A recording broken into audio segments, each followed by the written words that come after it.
그렇다면 종목 보겠습니다. 오늘 장에서 눈에 띄는 종목, 어떤 종목 가져오셨어요? 네, 장 초반에 가장 시장을 이끌었던 여기 자동차 있지 않습니까? 막판에 상승 탄력은 떨어졌는데 그중에서 요즘 잘 나가고 있는 기아차를 가지고 나왔습니다. 기아.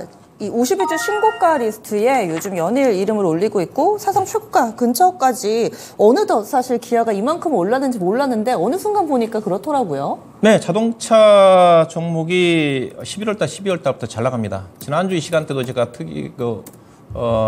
특징 종목으로 제가 서현 이하를 가지고 나왔는데 그래서 계속 지금 지난주부터 이번 주까지 자동차가 시장에서 막판에 뒷심을 좀 발휘하고 있다고 봐야 될 것 같은데 일단은 자동차가 움직였던 것 자체는 올해 그 산업 섹터 내에서 경기 관련 섹터 중에서 실적이 가장 두드러진 쪽은 자동차였지 않습니까? 근데 실질적으로 펀드메달 자체가 올해 반영이 안 됐거든요. 근데 11월 달부터 반영이 좀 된 것 같습니다. 대체적으로 자동차 업종이 이제 실적이 좋음에도 불구하고 주가 반영이 못했던 것 자체는 뭐 전미 자동차 파업 이슈도 있었지만은 실적 자체가 올해 이제 피크아웃이다. 내년도부터는 약간 정체되지 않겠는가 그렇다 전망도 있었거든요. 그렇지만은 워낙 주가가 펀더멘탈 대비 싸다 보니까 시장에서 주목을 받은 게 아닌가 그렇게 봐야 될 것 같은데 전체적으로 글로벌 자동차 회사들이 올해 최근에 실적을 좀 보게 되면 특히 3분기를 기준으로 본다면 잘 나가는 쪽이 도요타,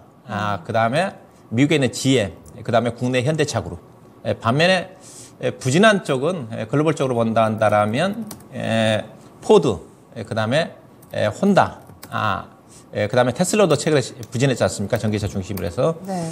부진했는데 이게 자동차 글로벌 시장 내에서 자동차 섹터 업종 내에서도 대체로 실적 자체가 차별화라고 봐야 될 것 같습니다. 근데 그 중에서 현대차 그룹이 돋보이는 실적 성장을 작년에도 올해도 보였다. 그럼에도 불구하고 주가가 못 올라갔다. 그렇게 봐야 될 것 같은데 현대차, 기아차의 실적 성장을 주도하고 있는 자체는 북미 시장과 그다음에 인도 시장이라 좀 보시면 될 것 같습니다.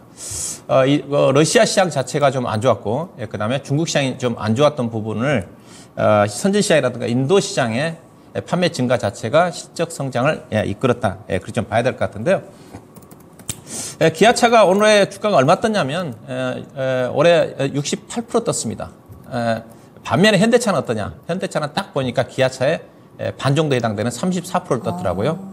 현대차와 기아차의 차이가 뭐냐? 제가 자동차를 사더라도 기아차를 사라고 얘기하는데 물론 실적 성장이 두드러진 부분도 있지만 이익률 차이입니다. 수익성 지표상으로 따지면 기아차가 영업이익률이 올해 추정 실적 기준에서 11.9%입니다. 현대차는 참고로 7%, 8%밖에 안 됩니다.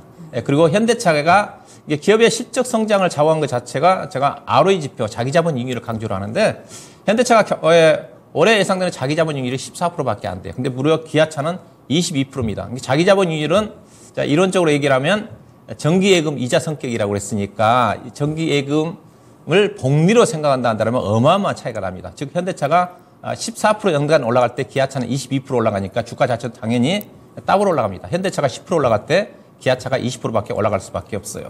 현재와 같은 실적 전망치가 정해야 된다 하더라도 향후에도 현대차가 10% 올라갈 때 기아차가 20% 올라갈 수밖에 없다. 그렇게 좀 봐야 될 것 같고요. 그래서 앞서 글로벌 시장의 자동차 회사들도 실적 차별화가 나타났지만 국내 시장에서도 현대차와 기아차의 실적 차별화 주가 상승률에서 나타났다고 좀 봐야 될 것 같은데요.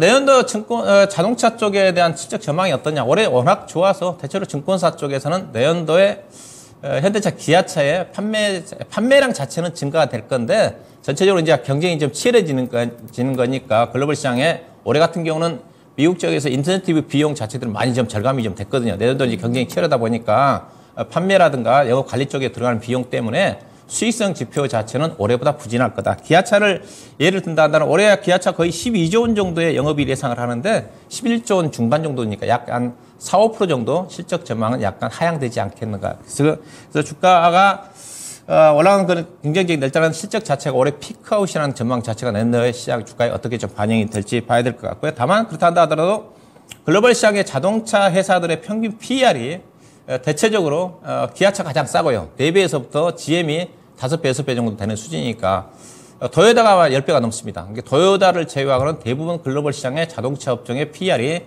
4배에서 6배 되는 수준이지. 그중에서 밸류로 따지면 기아차가 맨 하단인 가장 PR 단위로 내년 시장이 전망치 하향 조정된다 한다 하더라도 4.2배 되는 수준이기 때문에 여전히 기아차가 주가 싸고 또 글로벌 시장에서도 자동차 세타 중에서도 기아차가 주가 싸다. 그렇게 좀 보시면 될 것 같고요. 그래서 글로벌 시장에 자동차 업종들이 전반적으로 주가 쌌기 때문에 기아차가 추가적으로 좀 더 강력한 모멘텀이 부각되기 위해서는 글로벌 시장의 자동차 GM이라든가 포드라든가 관련 기업들의 주가 상승이 기아차랑 현대차의 어떤 추가적인 강한 상승 오버슈팅이 나올 수 있는 그런 흐름으로 작용하지 않겠는가. 그래서 글로벌 시장의 자동차 흐름 정도를 체크를 해볼 필요가 있을 것 같고요.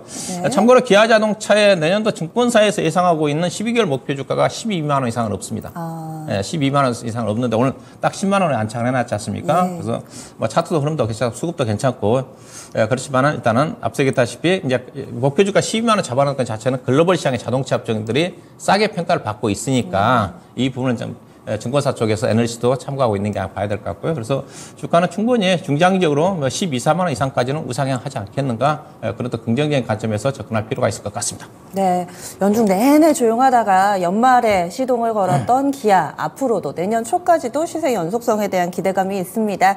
이 월말 그리고 연말 뜨겁게 보냈던 기아를 오늘의 특징주로 제시를 해주셨네요.